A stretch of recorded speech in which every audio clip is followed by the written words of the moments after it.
Dr. Cam Scholey.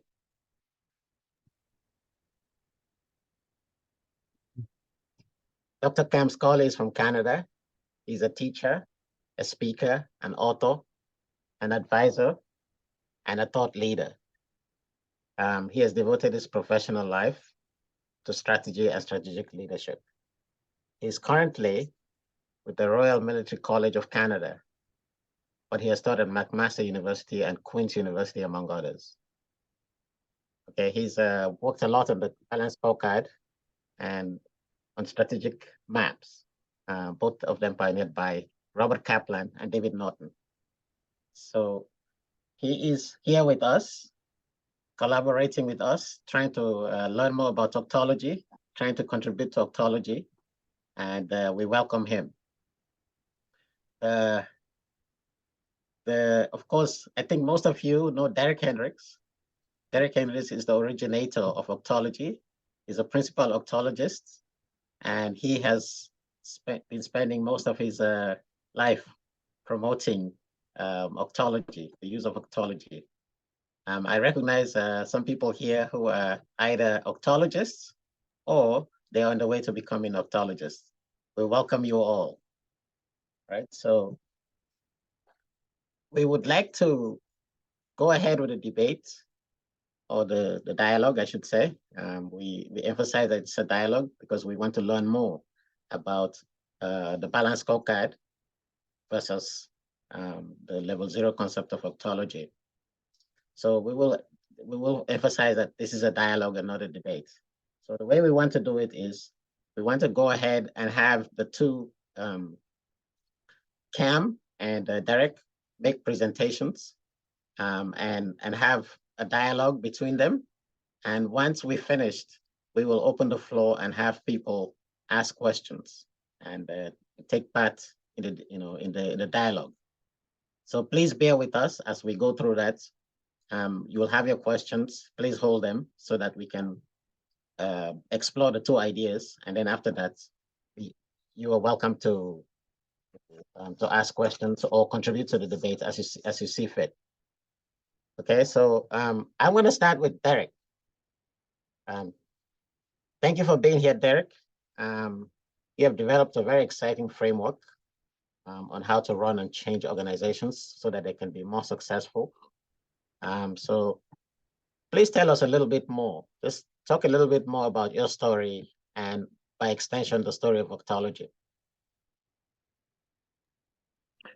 Thank you, Muki. All right, so I'm thinking you're asking how did orgtology begin? Well, it's hard to say. The phrase was registered in 2018, and the International Orgtology Institute was established in the same date, but I think it began long before that.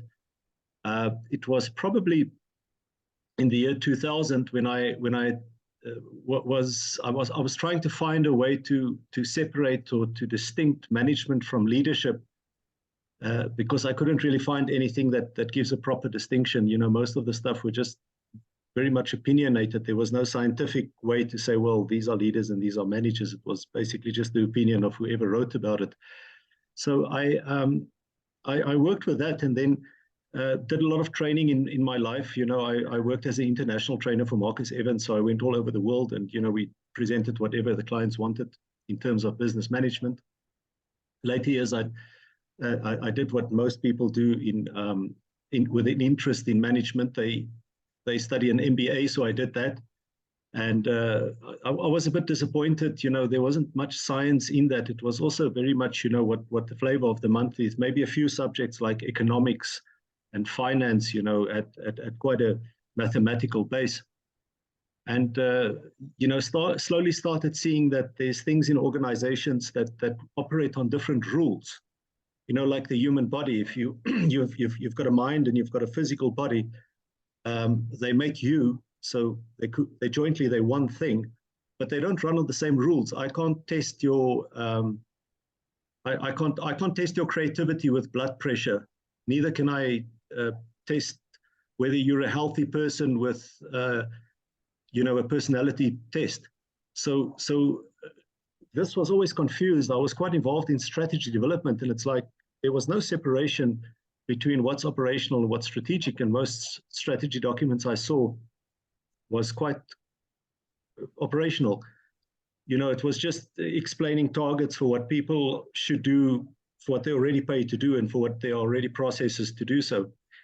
And it was in 2016 when I had the opportunity in a small country called Eswatini to work with these things, you know, to work from a perspective where you clearly split operational activity from strategic activity. And that's really where Orgtology began, because all the work then became a research project. So whenever I had a consulting project, you know, I would push the Orgtology idea. And here we are.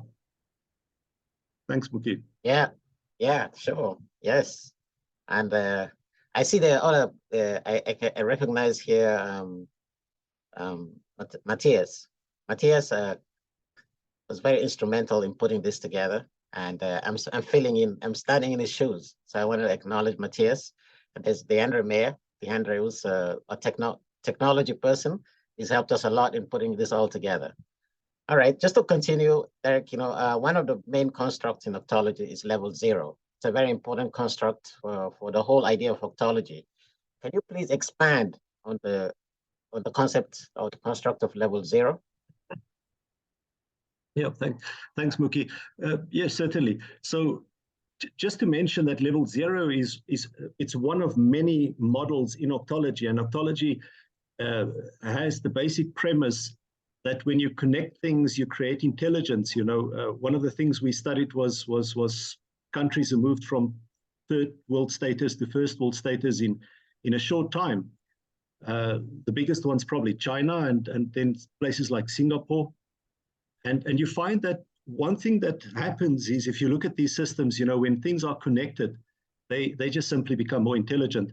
So to explain the level zero model, I first have to explain the basic premise of Orgtology. You know, we'll have to get there. So I've prepared a few random slides, you know, which I can use for explaining things. So if people ask for the slides afterwards, you know, there's not really a PowerPoint presentation. It's just a few slides which I might use for questions and answers. So I think the very important thing, if you can see on the screen there, the very important thing is when Orgtology is derived from the word organization and the Greek word logy, meaning science of organization. And if you want to call something scientific, you know, you've got to have some type of measurement, some base of measurement. You know, you've got to be able to dissect things. That's how we understand things scientifically. So, you know, if you were a physician, you would have to get to the point of understanding cells, because the body's made of that.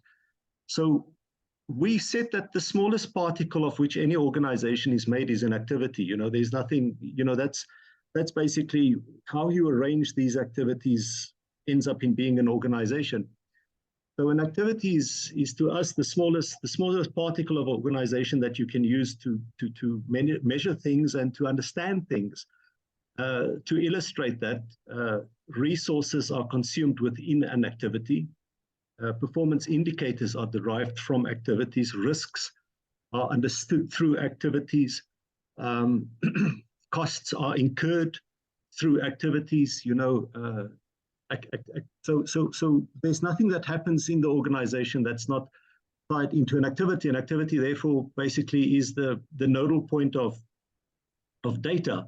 If you want to gather data of any organization, you would have to understand its activity. Now, we go further by saying that you can arrange activity in one or two ways. You know, it either becomes a repetitive cycle or it becomes something that begins and ends. So those are the two ways in which you arrange activity. So, you know, you could simplify that by saying it's a process or a project. There's no other way to do anything. When you do anything, it's either going to be something that begins and ends, or it's going to be something that cycles. Now, we could go further by saying things that cycle are operational, because the word operations sort of implies, you know, a cycle of things, a repetitive nature of something. And, you know, if it begins and ends, then it's something that, you know, has to change the situation. So we would say that a project has one of three purposes. It either begins a process, ends a process, or fixes a process. Now, the question would be, how do we know how to arrange activity? And there's two very important things there, and that's purpose and intent. So we would make a clear separation between things that manifest purpose and things that drive intent. Now, the difference between these things is that a purpose is a reason for existence. It's a reason why you're there. An intent is what you want to do with that.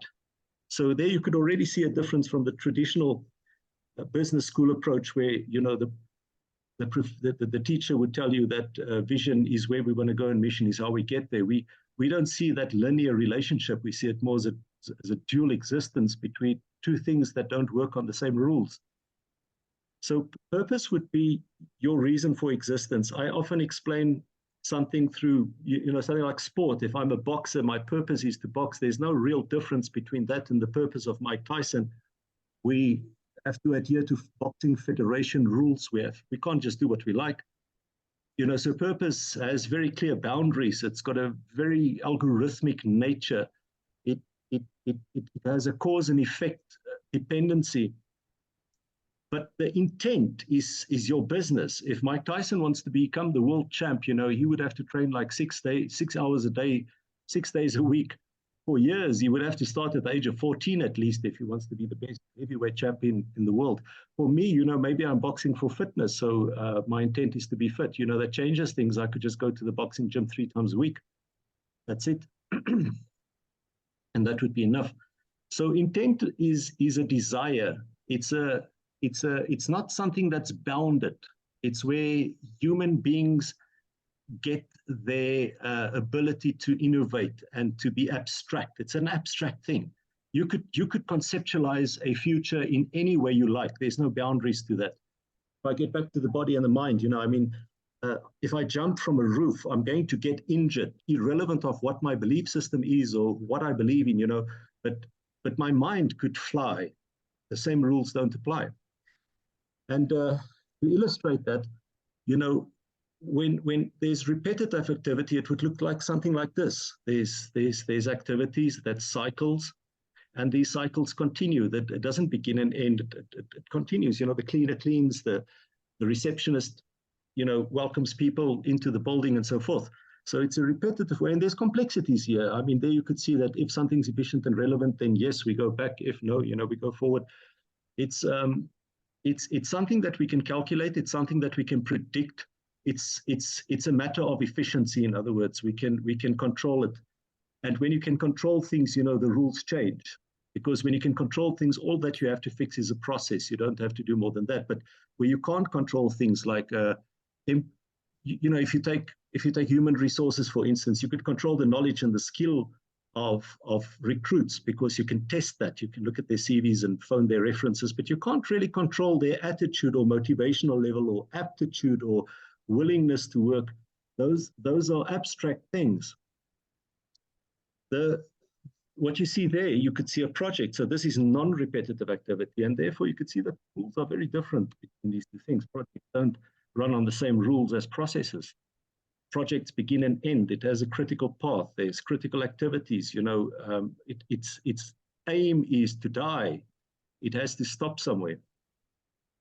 So from that, we would say that an operational environment is made of receptive activities, and the strategic environment is made of projective activities. In Orgtology, we separate the duality between receptive and projective. Receptive would be something calculable, something mathematical, something predictable, something controllable, whereas projective activity it's what we call the X factor. It's the Nelson Mandela in politics. It's the the Muhammad Ali in boxing. These are X factors. It's not, you can't make them. You can't write an algorithm on them. It's the abstract nature of the world. Now, if you see the organization in that way, you could do interesting things with it. You could start having a model for fixing things. So if something controllable is a problem, you fix the process. You could do that with anything. You could do that with risk, cost, whatever the thing is. But where something's not fully under your control, you've got to negotiate it. You've got to influence it. It's not something you can communicate.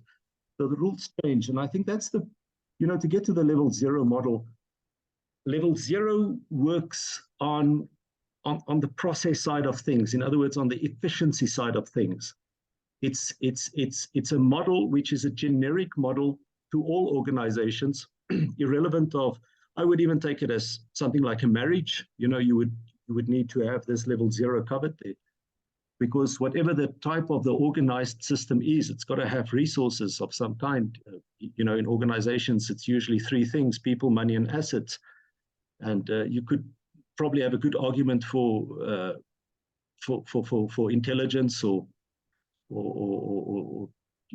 data. We've got to deliver a service. We've got to manage our relationships. If there's no reciprocity, if your organization does not interact with environments or an environment, it won't last. And if there are problems, opportunities, or obstacles, we transform or we manage risk. Now, more than just give 4 areas of practicality to the organization, what we also do is we separate receptive from projective activities. So you would see that the top dotted box there would very much display predominantly display the receptive activity. In other words, the running of the organization. So those things would probably mostly be the things that run operational things. We perform there. That's our place of performance. Whereas the bottom part is more our place of relevance. But if you study orgtology, we also learn that we talk about predominant, not absolute. So in terms of resources, that's probably, highly process-based. It would be, between 81 and 99%. Whereas relationships is partly operational and partly strategic. There's relationships with employees, and you use your organogram to dictate a relationship of authority and accountability. The same goes for risk, where transformation is highly relevance-based. It sorts the relevance of the organization. There's also something that risk does in terms of efficiency. So it's not an absolute status. We find this to be an incredibly practical model. You can use it for a number of things. We can use it for process engineering. We can use it for helping an executive team to work with outputs. You can use it for target setting, performance indicators. You could basically use it for anything. If you go to stuff like strategy, it would need additional models. So this is one of the orgtology models, and we would add things like the 5E model, where you develop a vision, and we would add strategic focus areas, where you determine what focus areas there should be. So it's to our view, the level zero model is a very practical model when it comes to applying any organizational setting. And another good thing about this is what we realized is that 75% of organizations are similar. Microsoft can't do their finance in a different way than the Department of Labor in South Africa. It's there's a way you do books. Recruitment's recruitment. You might, very forward-thinking company like Google might sit on a lawn and invite people for a picnic and observe them, but they're still getting human resources into the organization. So there's a very similar process there. When you look at managing resources, managing relationships, managing risks, there's a 75% genetic overlap between processes between different organizations, which means that you could use this model to apply different organizations from different industries, could learn from each other through this. When it gets to service delivery, products and service delivery, you could probably push that up to 85 to 95% of similarity. I would go as far as 98%. If you take a revenue service, for instance, in Botswana, I doubt if there would be more than a 5-6% deviation from a revenue service in Singapore in terms of what they're supposed to do. So the model helps us to understand, something quite genetic, but there's also something quite abstract, like transformation. The way that people transform are different. If you take social medias, before Facebook, there was MySpace. And if you look at the process construct, in other words, if I had to map the processes of MySpace and I had to map the processes of Facebook, I would probably get a 90% similarity. Yet the way they see the organization is totally different. I mean, MySpace saw the user as the customer, so that was the paying person, whereas Facebook sees the user as the commodity. But they don't really differ in terms of the flow of processes, inside the system. I think I'm going to stop there, Muki. Maybe you have questions or. Well, thank you, Derek. I just want to continue a little bit because, there's a very popular approach to the organization, because the level zero model is all about building successful organizations or more successful organizations using the Orgtology framework. But, there's there's a popular construct of the organization that is called the Balanced Scorecard. And I just wanted you to, I think in the discussions we've had, you've looked at it as you believe that level zero is a more complete approach to organizations than the Balanced Scorecard. Why do you believe it is so?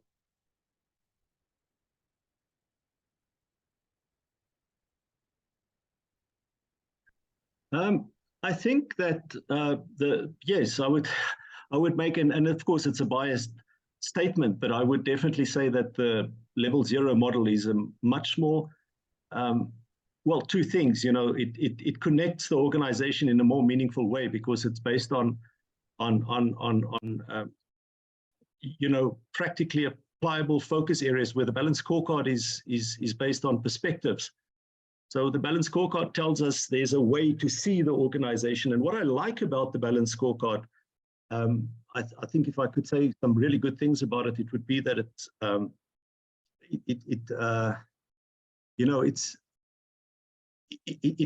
has a very good potential for nice narratives, and people like narratives. So you could tell a really good narrative from the Balanced Scorecard. If you look at the 4 perspectives of finance and customer and business processes and learning and growth, you could tell a story on that. You can say if we invest in our people, then our people would fix the business processes, and if the business processes work well, we could have the customers smiling, and if the customers are smiling, it's money in the bank. So there's a nice story that connects these perspectives, and that's a really very good way of internalizing something. So it makes it quite simplistic. And also, if you go to a strategy room, people understand that. I've used it many times, but I'm at a point where I won't really use it anymore. And I think the reason that I have a problem with the practical application of the Balanced Scorecard is because of fundamental differences. The first fundamental difference to me is that there's not a clear split between operational activity and strategic initiative. There's, in other words, not a split between how we run the organization versus how we change the organization. And if that split's not made, I'm thinking that the cost of the simplicity is expensive, because you're going to have a very simplistic view of the organization. You're going to have a narrative. You're going to get objectives from the different departments, and you're going to have some dialogue going, and somewhere you're going to reach strategic objectives. And my experience of reading those documents is that there's just a lot of stuff that's operational. If you're saying we want to give, if you're a water company and you're saying we want to deliver so much water to our customers in year 1 and so much water year 2 and an increase by 10% in year 3, you're not really saying anything strategic. You're just saying what your processes should be producing, and they would probably be producing that in any way. So that's a fundamental difference. Another fundamental difference would be that we can't really connect everything in the organization. So let me just share another slide here.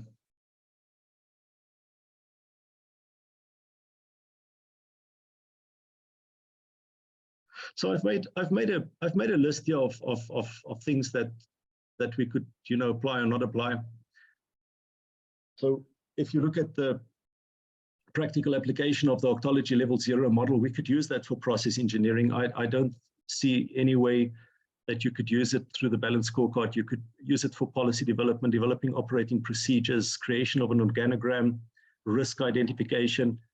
Where they do service things similar would be cost centers, development of strategy, performance indicators, target setting. Now, when I say the scorecard can't do it, maybe I should just be specific on that. So of course, the scorecard has a perspective on business processes. So, you could say, well, that's a place where we develop it, but that's not what I mean. So if you would ask an orgtologist to help with organizational design, the first thing that orgtologist would ask you is, what is the purpose of this organization? That would be question one, because the purpose would explain, what the process is. The purpose can't exist without a process. So if you take something simple like a hospital, you would say that a hospital's purpose is to send people out in a better physical condition than what they came in. Then I could create that entire organization. I would start with, well, it implies a physical building. So, there has to be a place. And, people would have to come and visit that place. So there would have to be some type of parking and, some security thing going on there. We want to make sure that patients don't get more infected. So we would have screening for COVID and TB and stuff like that. Then when they go in, there would be a split of 3 directions. You would have people who get admitted, who would go to the admission desk, and there would people who work there who go another direction. There would people who visit, but they all come back together at the ward, because the ward is the place where everything happens. And there, people might go for surgery. When they do go for surgery, they would go for recovery. And when they go for recovery, after that, they would pay their money and leave. Now, you would note that there's not one place there where I talked about the finance department or the HR department or the surgical department. I wasn't working with an organogram. I was working with the movement of activity, which would dictate, what it needs and who it needs and how much of that it needs. And, it would dictate the efficiency. So when I talk about process engineering, policy development, this is what I'm talking about, because the next question would be, well, how do we control this? You would control it through rules. So there would be policies, like the surgical team must be clean. The surgical ward must be clean. The garments which they wear should be clean, because infections is a big problem when we operate people. People die from infection. So that would be a policy, and then we would explain how to clean through an operating procedure. And then we would add targets, because humans deviate from things, because we're not rational beings. If Susan's not happy, she doesn't press the red button. And there you could see how we integrate everything. And we would then ask, how much do these processes cost us, and what are the risks in terms of them? When it gets to strategy, we have to add other models, because so far I've said a lot of things, but I haven't said anything about the hospital wanting to be the best hospital in the region. That would be a matter of intent, and that would need a strategy, and that would need something to think about the future. But you can't think about the future if you don't understand the present, and if you don't understand the efficiency of the present. It's your efficiency that allows you to be strategic. If you once again think about the human body, our senses are all made to experience an outside world. I can't see my heart, I can't see my blood pressure, and so forth. So it's your senses are there to interact with an external environment, but your efficiency on the inside, your ability to breathe and digest food and circulate blood without me thinking about it or coordinating it, makes me a very powerful being, because I can interact with my environment. I can do other things. I can be strategic. Performance indicators, I think would be very easy to derive from a level 0 model, because we cluster our processes inside that model. So when we do process engineering, we would look at the processes that gives resources to this organization, the processes that run our business, like I've explained with the hospital example, our processes that maintain our relationships, our processes that drives our transformation, our processes that contains our risks, mitigates them, and sees to it that we can continue business. But it doesn't say anything about the future, and there we have to first understand intent. So that's another orgtology model where we would say, well, what's your ultimate dream? And what do you want? Where do you need to be 9 years from now to be closer to that? Where do you need to be 6 years to be closer to 9 years? Where do you need to be 3 years to be closer to 6 years, and 12 months to be closer to 3 years? So, we have to bring the future into it, but the level zero would help us understand the efficiency. One last thing about this is that another thing where I find a benefit from not having a perspective on the organization, but rather working with genetic clustering, you could literally create genetic targets with the level zero model. You could, for instance, if I take a cost to revenue ratio, which means that let's say I'm in an industry where the average cost to revenue is about 60%, which would probably be something like the IT industry. Government, it would probably be like 90%, but that would be a blood pressure, So if there's a cost to revenue ratio that's 120%, it would tell me that something's wrong. I don't know what's wrong, but there's something wrong. It could be your people that's not happy and therefore they're not efficient. It could be that you're not managing your resources properly, or you're not budgeting in a good way. So you could do the same for relationships. Could measure the level of relationships with your stakeholders. With risk, you could just simply look at the reduction of risk exposure. So you could have gauges in this that tells us that there's something wrong, and we do that when we develop a strategy. That's where that's one of the first steps we do, is we build into genetic targets that would tell us that something's going wrong, so that the executive team can sit there and say, well, guys, there's something wrong with our cost of revenue, or our risk exposure has gone up, or our relationship level with our customers has declined, and so forth. I'm going to stop there, Muki. I could talk about this for days. Thank you, Derek. Yeah, let's give you a break. Let's turn to Professor Scholey. Cam, are you with us? Yes, I am. Can you see me? Yeah, I can see you and I can hear you. Yes, I can see you and hear you. Thank you. Great. So I'm going to say, you've been dealing with the Balanced Scorecard for much of your professional career. Could you just give us a little bit of a background about your work and sort of a synopsis of your work also with the Balanced Scorecard? Sure. I'm a CPA. So in North America, CPA is the accounting body. I know there are different names across the world. And I was first introduced to the Balanced Scorecard in the mid-90s. I'm a university professor as well, and it was part of our curriculum to teach the young CPAs to be, the up-and-coming CPAs, this new tool called the Balanced Scorecard. And as I was teaching it, I really got to like it for the main reason of it took focus off the numbers, off the financials. Because there's just, even today, there's so much focus on numbers, and short-term focus. I liked that there was a customer side, a process side, much like Derek. I think in terms of people and process, much more than the money. So, and that separates me from most accountants. So I really embraced the Balanced Scorecard as a tool that could really put a spotlight on things other than the dollars. Okay. Now, as time went on and the late 90s came to us, people were having mixed results with the Balanced Scorecard. And the reason is they were putting the wrong things in the scorecard. And what happens when you put the wrong things in your Balanced Scorecard is you measure and reward people for doing the wrong things. So if your strategy isn't aligned with what's in that scorecard, you're in trouble.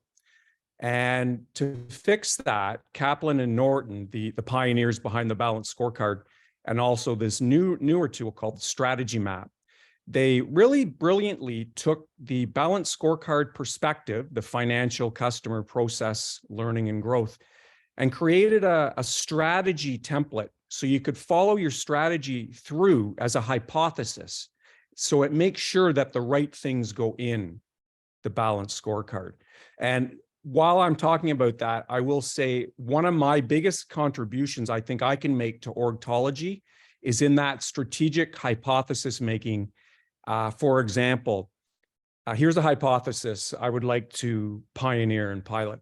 If we trained 100 people, 100 employees in Orgtology and we empowered them to go and implement things that would do positive things and make positive change, we will see the positive results. So that's a hypothesis with an investment in orgtology, right? Some metrics, some leading indicator metrics, which is the balanced scorecard. The people we're training, because there's no guarantee that just training people means success, right? The success comes when later on when we see results. So this is how strategy mapping and the balanced scorecard, one of the ways that I would fit into orgtology. I think that's a high level snapshot of the balanced scorecard as a great tool for financial and non-financial. Strategy mapping as a great tool to do before the balanced scorecard so that we know we're putting the right things in the balanced scorecard. One other thought for you and I'll share this little story because it's kind of funny. It makes me smile. I first heard about Mookie and Derek when they got in touch with me and said, we like what you do with the balanced scorecard. Would you like to debate with us about which tool is better, orgtology or the balanced scorecard? So I had a look at orgtology and I got back to them. I said, no, I'm not going to debate with you guys. I like orgtology. I like what you're doing here. There's no need to debate and say whose is better than whose. So one of the things I bring to the table, I think, is some people see, like, I'll give you a clear example here. If the orgtology is an apple and the balanced scorecard is an orange, okay, I see fruit cocktail, okay? I see taking your orgtology apple and slicing pieces of the balanced scorecard orange and making this really delicious new fruit that's going to make orgtology bigger and better than ever before. So that's a high level look at where I come in. And as you can see, I talk at the 50,000 foot level on anything. I think that's my contribution, is that I can work well with the detailed people like Derek, because I'm at the high level, and then together we kind of fit things together. So that's a high level snapshot of what I do, my background, and I'm a big fan of orgtology. So hope we can keep taking it forward. So back to you. Yes, well, I think you sort of touched on what I was going to ask again. The second thing I was going to ask. You've already started to talk about that. What do you make from interacting with Derek and myself and listening to Derek today? What do you make of the story? You know, the story of orgtology that Derek has presented. I think it's a great story. It's so full of nuggets of promise. The one thing we're going to work through is there are about 1 million nuggets of promise, okay? And think of it as a funnel. 1 million nuggets is a lot of promise to manage, right? So it's about shaking that funnel and finding out what are the gems that we can commercialize in business. That's kind of my take on that. I'm not sure if that's answering your question, if you want to ask again or ask it a different way. No, I think that makes sense to me, at least, and the rest of the people, the great people that are here with us, can have an opportunity later on to give their own side of things. Sure. Okay, so now let's specifically look at level 0 that Derek has presented. What do you make of the level 0 concept? Well, it's definitely got a lot of potential, and I think. Again, the balanced scorecard, we're not going to jam that in, rather that we can capture some metrics to go with level 0, but it definitely has a lot of potential to add some sophistication, to add that extra layer of intelligence. Because like Derek said, maybe not today, but in one of his videos anyway, the key to me is looking at things this way. We have inputs and activities that get things done, right? That leads us to outputs, which leads us to outcomes if we do everything right. The difference between outputs and outcomes is the human intervention, that sophistication that drives it into something special. And I think level 0, that extra layer of sophistication it adds, is going to help us drive from outputs. So turning inputs and activities into outputs, but it's going to launch us, give us a better shot at going into outputs, which is the real desired outcomes that we're looking for. Okay, Thank you for that. So you've already sort of labeled at it a little bit. How do you see, just give us another view on the synergy you see between the two, the Balanced Scorecard, Level Zero, and Orgtology in general? I think you've already started touching on that. Yeah. So where I think the key thing, Orgtology is the better tool. I'm just going to throw that out. A Balanced Scorecard is a great tool, but it's 30 odd years old now. And, but Balanced Scorecard serves a certain purpose, or an Orgtology serves another purpose. So I guess that's why I'm saying they're different fruits. So to answer your question about where they come together, that's where I'm saying I would take slices of the Balanced Scorecard orange and implement them into Orgtology. I mean, that would be my recommendation. So metrics, for example, would be the single biggest part of Balanced Scorecard I would want to bring over to Orgtology, because we need two types of metrics. We need leading indicators. Okay, leading indicators are the ones that we take a leap of faith. Okay, so training employees. Okay, so you train employees and you spend money and they spend a day not doing work, right? You're investing. There's no guarantee at the other end that that training is going to equate to gains, right? So that's a leap of faith type of metric, and we call that a leading indicator. We're doing it not for in and of itself, we're doing it for something down the road. Those are important. That's probably one of the most important things from the Balanced Scorecard that we would implement into Orgtology. Lagging indicators are the ones that are actual results after the fact. So, hey, I did this brand new process based on the Orgtology method, and as you can see, it's done twice as fast as it used to be. Okay, or it's 10 times the quality level it used to be, or something like that. We're always trying to reduce time, reduce cost, or improve quality, right? So Orgtology, I think, can be one of our enablers to do that. And I think the Balanced Scorecard and its metrics system is going to be very beneficial to Orgtology. And then the other piece from strategy mapping that I mentioned, and remember, strategy mapping and Balanced Scorecard are sister brother kind of thing, right? Strategy mapping is the hypothesis end of things.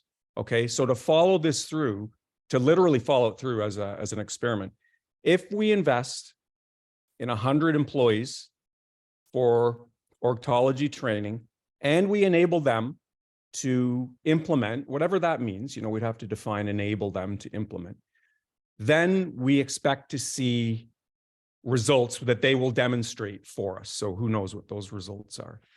That hypothesis making, I think, is the single biggest part of strategy mapping that's going to be beneficial to Orgtology. Thank you. Derek, you've heard Professor Cam, and what's your thoughts after listening to him? It's nice listening to Cam. He's a good teacher, and explains things in a really receivable way. I think it makes everything he says makes a lot of sense. I just want to mention that if it wasn't for the Balanced Scorecard, there probably would not have been an Orgtology. Kaplan and Norton's ideas were really revolutionary. When it comes to the integration of the things, I think that's quite a complex discussion.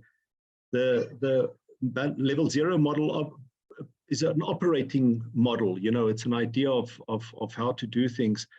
We have used the Balanced Scorecard with our models in terms of testing. So just to give you a background on our strategic process. So we begin with a REAT analysis. REAT stands for relationships, efficiency, effectiveness, and threats. It's evolved. It's something we've evolved from the typical SWOT analysis, because the SWOT analysis separates internal from external things. It says this is internal weaknesses and strengths, and that's external opportunities and threats. With the world changing at the rate that it's changing, the concept of internal and external, those boundaries are really blurring. I mean, what is internal and what's external? You know, so from an orgtology perspective, what you can control is internal. What you can't fully control, what you have to negotiate would be external. And therefore, the REIT analysis doesn't make that split. It makes a split of strategic concern versus operational concern, which we find a meaningful split. So that's where it begins, you know, and we try to understand the context of the organization through, it's a research project. And we also try to establish genetic level 0 targets. So we would interrogate the organization and see what would be the blood pressure test for understanding if your resources are working well, your people, your money, your assets. What would be the blood pressure test to see whether you know your core business is running well, your relationships with your stakeholders are good, your transformation is on track, and your risks are, you know, your risk exposure is being reduced. So we would help with that type of metrics, and that would already tell us, you know, what to look at and what to fix. That at a basic level, our REIT analysis would give us a bit more of an external view where we talk to stakeholders. But then more importantly, we would look at the future. Our 5E model, you know, what is the ultimate dream? Where do you want to be 9 years, 6 years, 3 years, 12 months from now? And that creates a gap. So that immediately says, you know, there's something that's not working. So when we have all those things, it tells us what to change. Now, what to change, and this is where the similarity is with the balanced scorecard, is there's, from an orgtology perspective, 3 things that you have to look at when you create change, which is what a strategy is. A strategy's purpose is to change the organization, is to make it relevant. The purpose of the level 0 model is to run the organization. So, you know, if you ask what has to change, you know, you could test that against three perspectives. The first one is efficiency, you know, which would mean there's processes not working well. The second one would be effectiveness, which is the outcomes of things, you know, where efficiency would be the output of things. So when you determine efficiency, you know, you would simply divide your outputs by your inputs. But when you determine outcomes or effectiveness, you know, you would have to divide the outputs. You have to divide, you know, the outputs, the relevance through outputs. So it's not just about delivering outputs, it's how relevant are these outputs? Can we sell them? Would people like them? Is it something that's meaningful to an environment? And then lastly, behavior and relationships. You know, this is all about people. It's about connections. It's about your network. It's about your employees. So those would be the 3 areas of change. Now, where we use the balanced scorecard is if we go through this whole process and we do the REIT analysis and we do an efficiency analysis through the level 0 model, and you know, we know where we're going in the future, then we would you know, create the change. We use project management methodology to execute strategy, because then there's critical activities and there's responsible people and due dates. You know, it's a good execution method, especially for change.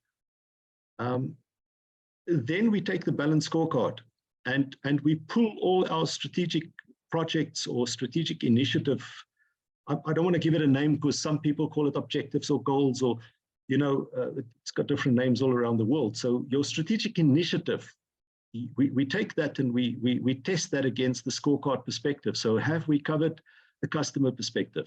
Have we covered the learning and growth perspective? Have we covered the business growth perspective? Have we covered the financial perspective? You know, that would give us almost a double check. Are things working here? What Cam said about the metrics, we use a lot of the balanced scorecard metrics. I mean, the weighting system, we use most of the stuff there. The strategy mapping is something I still need to get my head around, because the purpose of a map is to connect things. And the thing is, if you look at your level 0 targets and you connect that to the organizational targets, and you take the 5E model, you know, where do we want to go in future, and you connect that to the 3 areas of change, which is efficiency, effectiveness, and relationships, and with relationships / behavior. And within that, it could be, you know, the climate and culture of the organization and so forth. if you take it to that, then we've already connected everything, because the hypothesis then is that if we create a set of targets for the level 0 model, you know, and those targets will not generically,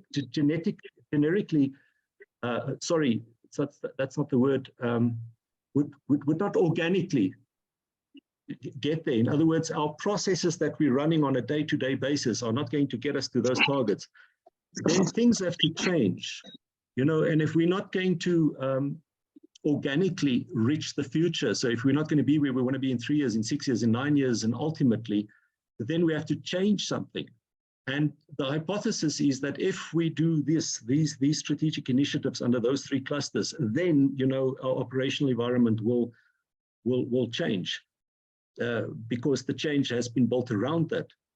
So I'm, you know, we're already quite connected, and I'm not sure what the purpose would be to now try and reconnect it.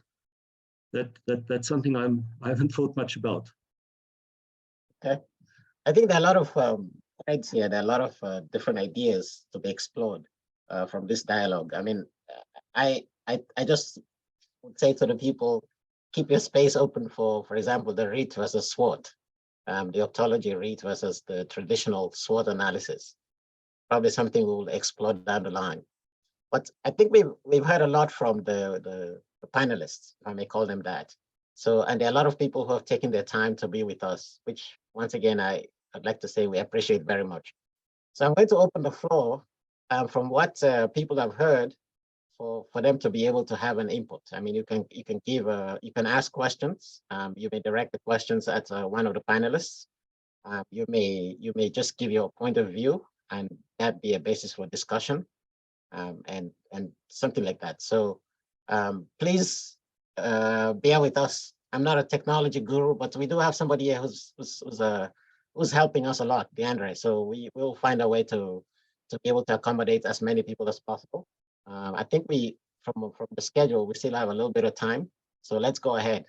Please go ahead to all the people that are here, to all the participants. Please give it, you know, ask questions and give comments.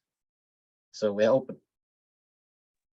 Sorry to disturb, Muki. I think the best would be for the people to raise their hands in the meeting, and then we can start one by one. Sounds good to me. Good.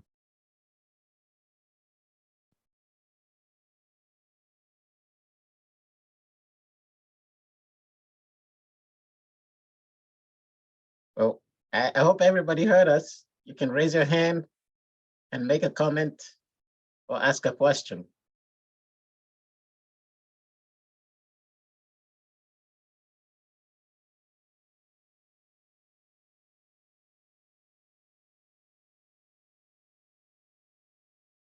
Yeah, who's raised their hand? Let's see.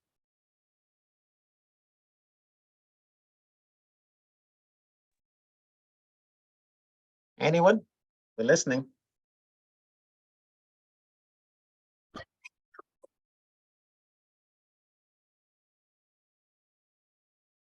Hello. We have some orgtologists here. Maybe they can start the ball rolling. Matthias, are you there?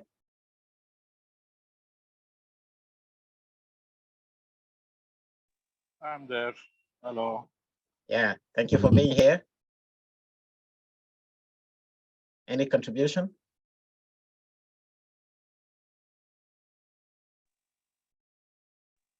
I'm now in the public area. Mm-hmm. I'm following. Okay, Brightwell. Brightwell is, is a fellow orgtologist. Are you there?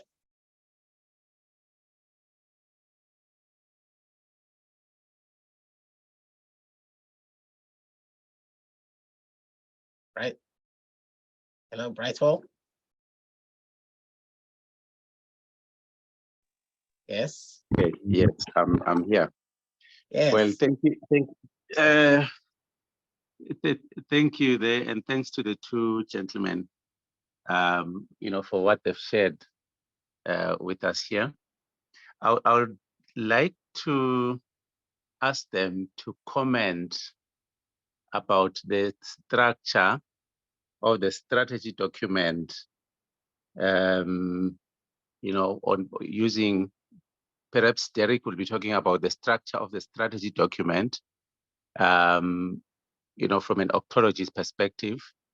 And then we can also get a comment on the structure of the strategy document from a balanced scorecard, you know, from the balanced scorecard approach. I will then make my comment afterwards. If I can just get the two gentlemen to make their comments on the structure of the strategy documents first. Thank you. Okay, let's start with Derek. Thanks, Muki. Yeah, well, from our side, I would say that the strategy documents is a creative document. So, you know, organizations have their own formalities around it and things that they want inside.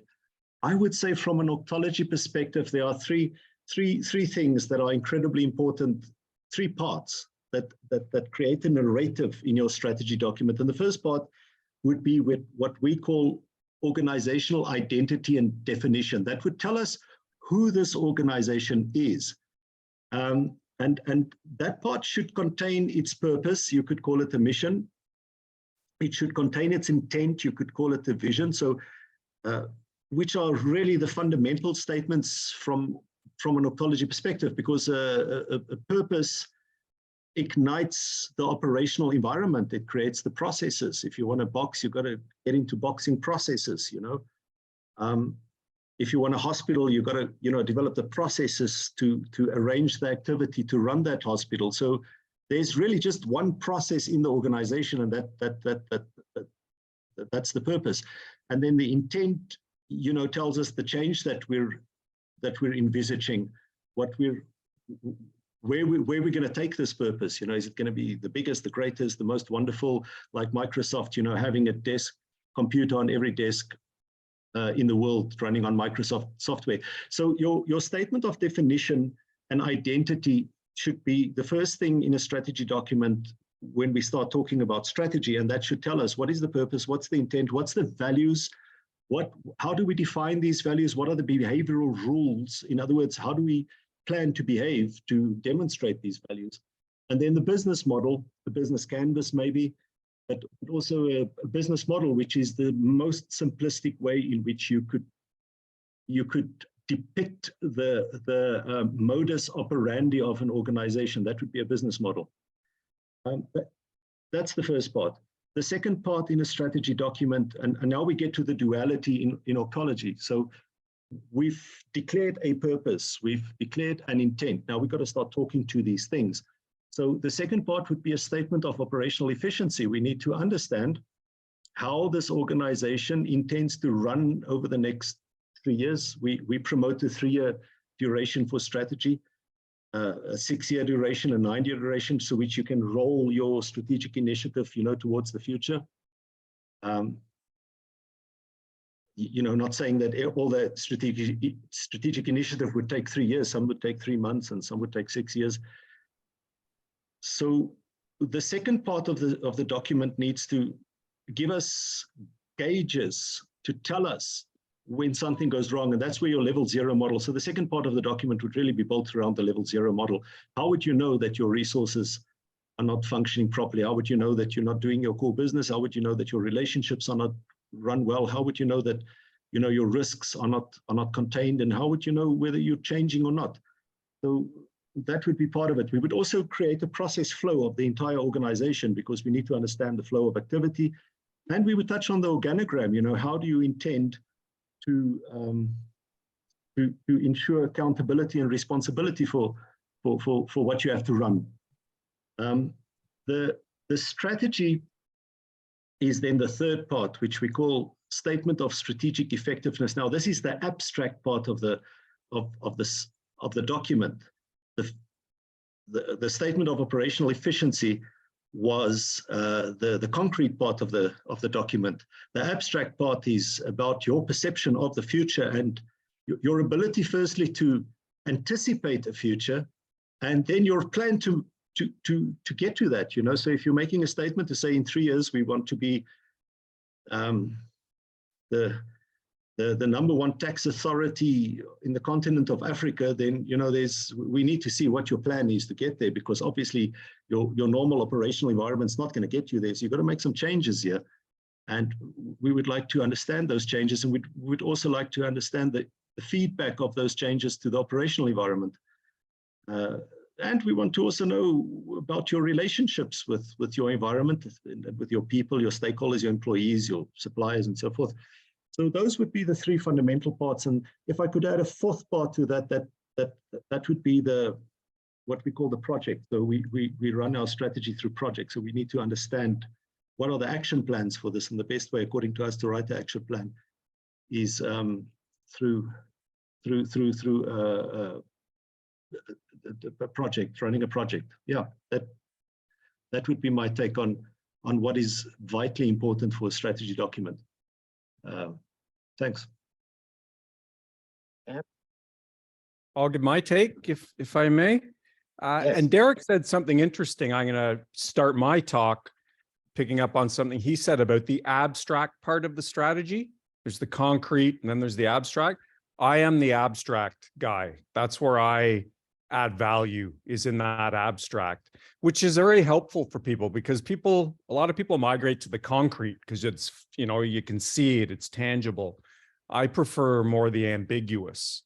So the abstract part is where I come in. So let me dive a little deeper into that. So strategy mapping. So how do strategy mapping and orgtology, how would they work together? I've created a 6-step strategy mapping process. Everything I publish basically is like a recipe, a cookbook. Step 1, step 2, step 3, do this. And what I'd really like to do as an experiment sometime, I don't know if we'll actually do it, but here's the best way to answer the question. I'd love to sit down with Derek with an actual company's, like to do an actual company strategy. And how I would recommend we start it is my strategy mapping process. And step by step, Derek and I say, and a whole group of people, if we want, say, okay, step by step, where does the orgtology fit in? Okay, so here's step 1. Here's what Cam knows about step 1 strategically. Let's talk about where orgtology fits in. Same with step 2, step 3.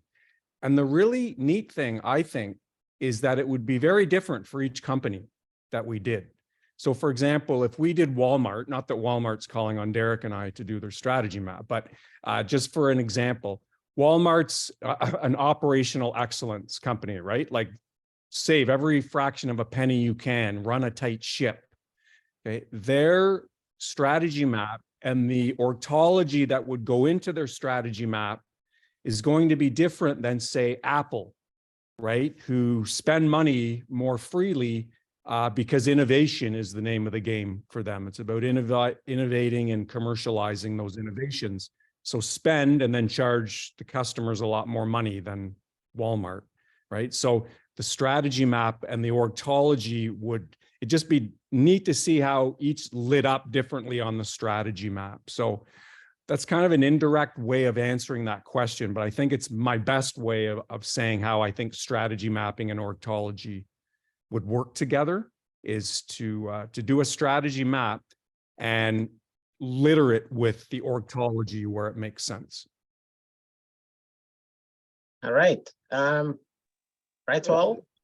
Yes, just as a parting question, coming back to the professor, you know, following the balanced scorecard method, how do you reflect the action that needs to be carried out by the organization?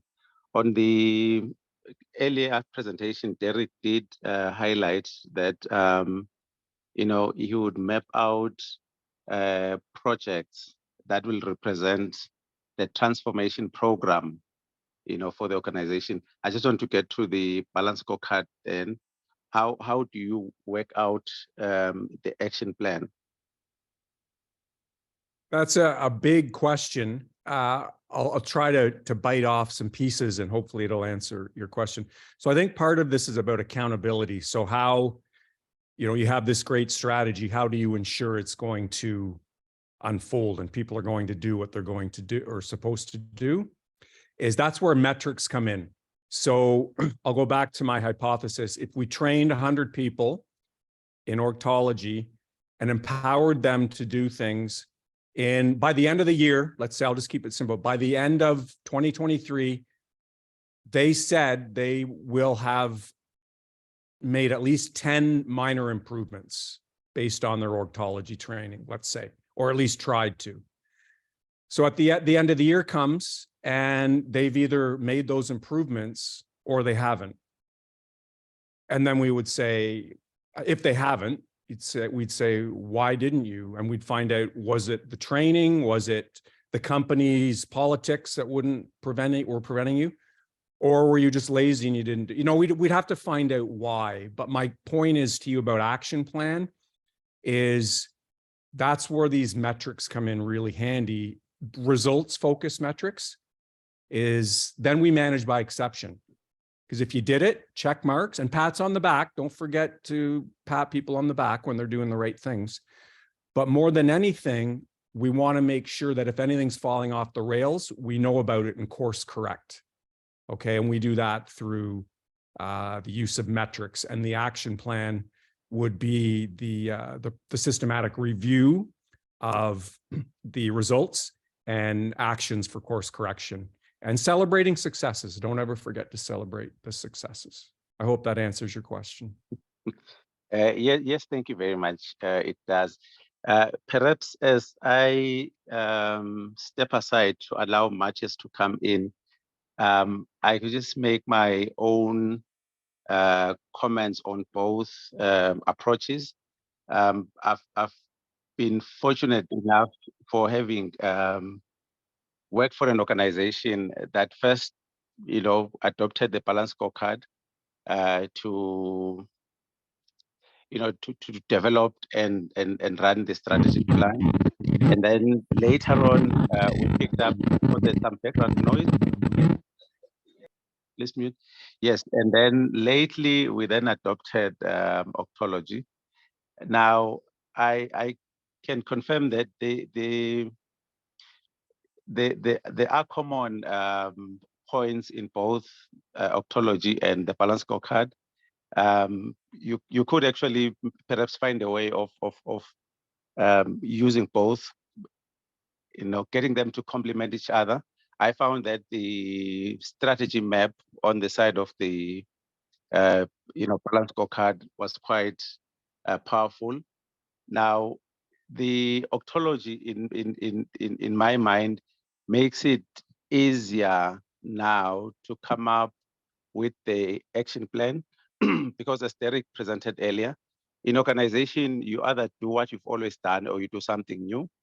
You are running the organization or changing the organization.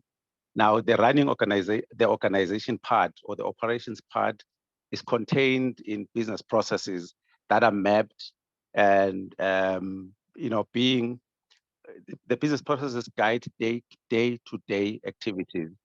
So when it comes to the strategic plan, we will not necessarily outline the activities that are in the business processes. Instead, we reflect the key metrics that represents the major outputs of the processes. The level 0 that we looked at earlier had about 5 systems. So now each of the system behind it are business processes that define repetitive work. So your scorecard could be reduced to 5 or 6 metrics. Then there is the change the business side, which is about positioning yourself for the future, positioning yourself, transforming yourself to achieve your future. Now, the activities for transforming yourself are then contained in those activities are then crafted under the objectives and they are the projects. So now your strategic plan document, I've always argued that you can bring it down to a page or even 2 pages, outlining your mission, purpose, intent, your vision statement, and then the scorecard that represents your day-to-day, and then the program of action, which are which are covered under each of the strategic objectives. So that's where I see the power of the the Orgtology approach. It will reduce all activities to running the business or changing the business. Running the business contained in business processes. Changing the business is guided by the projects, right? Now, then the Balanced Scorecard would be about presenting your map, to see how it all connects together. All right. Thank you there, Muctaru. Thank you, gentlemen. Excellent insights here. Thank you. You answered the questions I was gonna. You made an answer for the questions I was gonna ask you, but Cam has something to say. Yes. Oh no, I was just saying goodbye. Okay. That's all I have to say is thank you and goodbye. Yeah. Thank you for that. Matthias, you had your hand raised.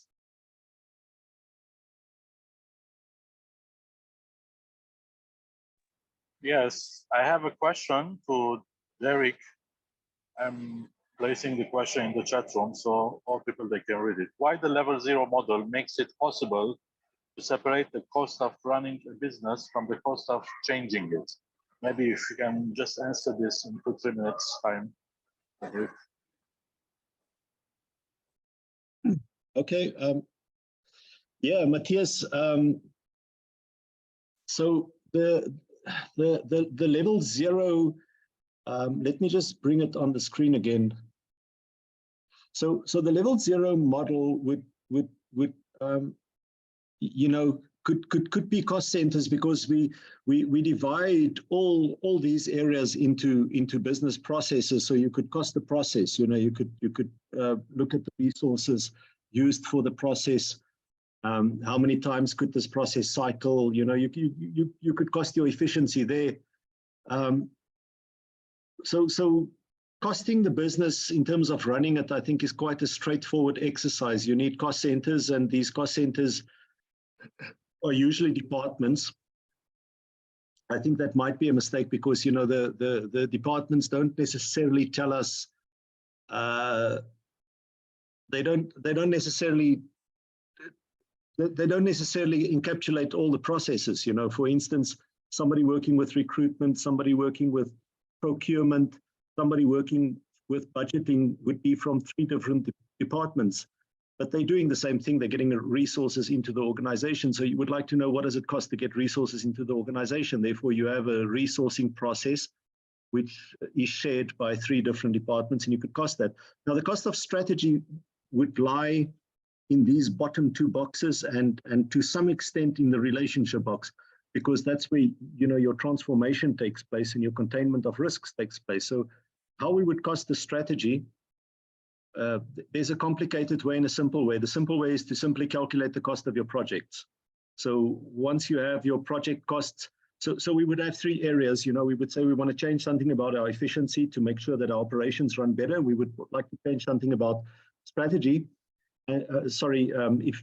Effectiveness, the effect that we have, like increasing market share, for instance, or having a different competitive model. And we would be able to change something about our relationships. Now, those changes would take place, as Mr. Nkambule said earlier, through projects. So if you have the cost of your projects, you add those, you have the cost of your what we call programs, or those 3 change areas, and jointly that would be the cost of your strategy. That's the simple way. We wouldn't include fixed costs like salaries and buildings and stuff like that, because that's already been budgeted for. A more complicated way would be to actually also calculate the resources consumed during the parts where you worked with strategic initiative, but I don't see that really possible without really advanced software. So I'm not sure. Does that answer your question, Matthias? Thank you. Yes. I don't see another raised hand, but I recognize somebody whom we worked with. And I don't know, I hope you don't mind me putting you on the spot a little bit, as we worked with this person in developing a strategy. So, Rachie, are you there? Can you talk us through a little bit with your experience with the plan that was the Orgtology plan, or the plan that was developed using Orgtology, the strategic plan for the NMC? Good evening to everybody. Yes. Thank you for putting me on the spot.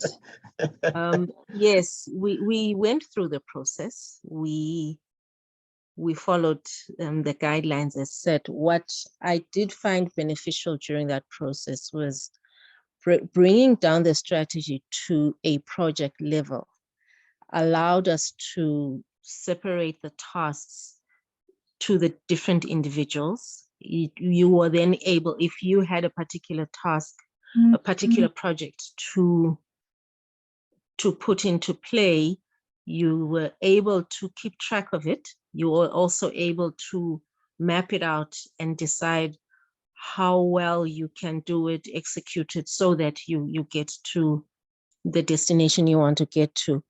For myself personally, I had the obligation of enhancing the stakeholder engagement, and the Orgtology process helped me immensely. I was able to cover the task within 4 months and commence and finish it. So it was most useful. Thank you. Thank you very much for that comment. And it was really a pleasure to work with your team. I was still a student Orgtologist then, but I learned a lot from being part of that. We have other people here also that I recognize from the RSTP. I don't know, I don't want to single out anybody, but for RSTP, we also did a strategy with them using Orgtology. Would be great to hear how things are going. Yes, Dr. Malaba, meanwhile, has raised his hand. Can we hear you, Dr. Malaba?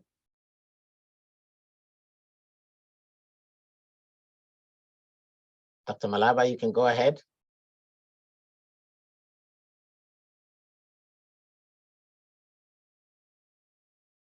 Are you there, Dr. Malaba? We can hear you. We cannot hear you. Your mic is mute.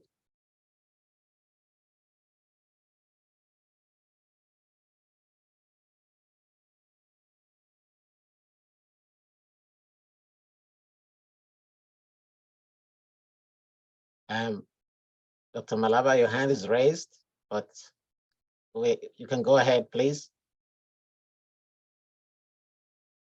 Okay.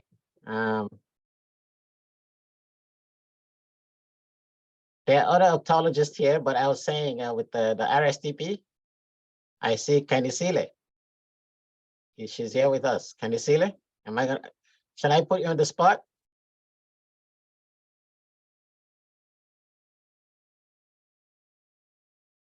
Kanisile?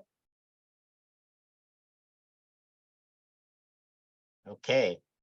I'm gonna go over to Otto is here. Otto is a fellow Orgtologist. We started around the same time. Are you here? We would like to say something. Sure. Muctaru, thank you so much. Yeah, I'm here. I've been following before joining Orgtology. Let me just speak of Orgtology. Before joining Orgtology, I've always been a trainer for strategy. And even up to date, that's what basically I do most. I do train people in strategy. But one thing I've loved about Orgtology, it brings a different perspective to how strategy is developed and it is done. And I was privileged, like a few weeks ago, I had some generals from a certain army, and Derek came in to speak on strategy. I can tell you, we changed board training because these guys are highly trained. They know about strategy all the way from the military. They're experts when it comes to strategy and strategy development. But when we introduced Orgtology, it brought in a different perspective altogether. So I'm speaking from experience, especially in this VUCA world, the volatile, uncertain, and complex world. You discover that we need to make the organizations flexible and at the same time bring about stability. So if we can, through the duality of Orgtology, we are able to do that very well. Remember, we have got part that is basically dealing with running the organization. We've got the part that is just basically dealing with changing the organization. And these two parts are really divided so that you can be able to tell what exactly you are doing. Because in most cases, you discover that the issue of innovation and stability is a little bit difficult in most organizations because there is no clarity in that area. So I think that is my contribution as far as Orgtology is concerned in terms of what it has done and what I've observed in my training as a strategist. Thank you, Otto. I'm still going to go back to Dr. Malaba if it's possible for you to ask your question or give your comment now. Your hand is still raised. I didn't want to lower it because we didn't hear from you. Are you there? Can you hear us?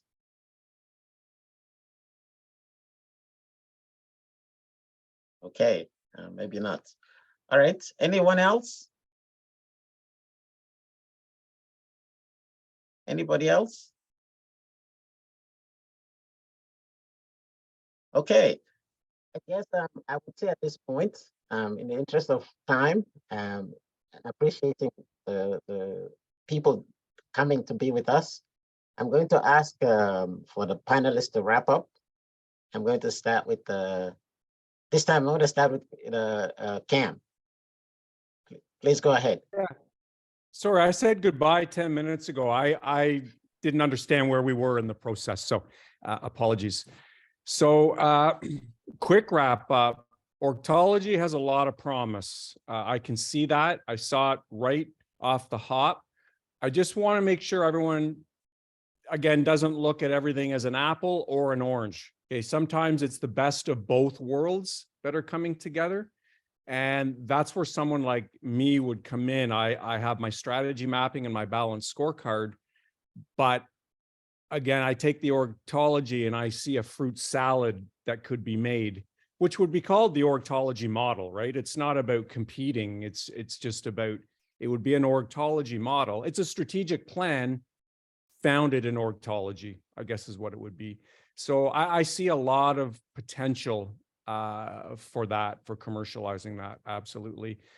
Like I said, everything I do winds up being a step-by-step process because people can buy into those better. So it would be kind of interesting and fun to start to develop step-by-steps about actually rolling out orgtology experiments into organizations. Yeah, a lot of potential. So keep up the good work. Yeah, thank you. Before I go to you, Derek, I just want to say to all the people who are here, if you're interested in pursuing orgtology further, please leave your details. Please leave your details in the chat room or just in the chat. We have somebody helping us. Deandra is helping us to gather all the information about your background. We have the International Orgtology Institute and all the experts who will help you in terms of the journey to becoming an orgtologist. So please don't forget, if you're interested, please leave your details. Thank you. Derek? Thanks, Muki. Yeah, I think I've said everything I want to say. Thank you so much for the opportunity. I believe that orgtology is a tool to help. You know, that's its purpose. If we implement it in an organization and it's not helping, you know, it wouldn't be a good thing. And I think it does that. And we base orgtology on an hypothesis. You know, we call it hypothesis 2x, and there's a reason we call it an hypothesis is that we're always learning. It's not the finality. It's not a theory. It's an hypothesis. It should be provable, disprovable. It should be replicable. We should be able to test it. We should be able to argue it. We should be able to. It's our duty as orgtologists to find its weaknesses. I want to say thank you to Dr. Cameron Scholey for being here. I'm hoping that, and there was an offer, you know, to work together on a real life strategy. Yes, without doubt, I take the offer, and it would really be nice to learn more from you, you know, and to get your contributions. Thank you so much for the amazing insights here tonight as well. Thank you, everybody. It was really great being here. Appreciate it. Yes, so I want to thank everyone. I want to thank the people that I put on the spot. It's great to see all the people here. Please leave your details. Let us please stay in touch. There will be more of these down the line. The purpose of Orgtology is to build successful organizations or to make them more successful. So I want to thank Derek. I want to thank Cam. I want to thank Matthias, in whose shoes I'm standing. I want to thank DeAndre. I want to thank the International Orgtology Institute and Org Expert Limited for helping to put all of this together. I hope that we will see each other again very soon, and additional topics will be announced, and we hope to see you there. So have a great evening on that side of the world, and until next time, thank you very much.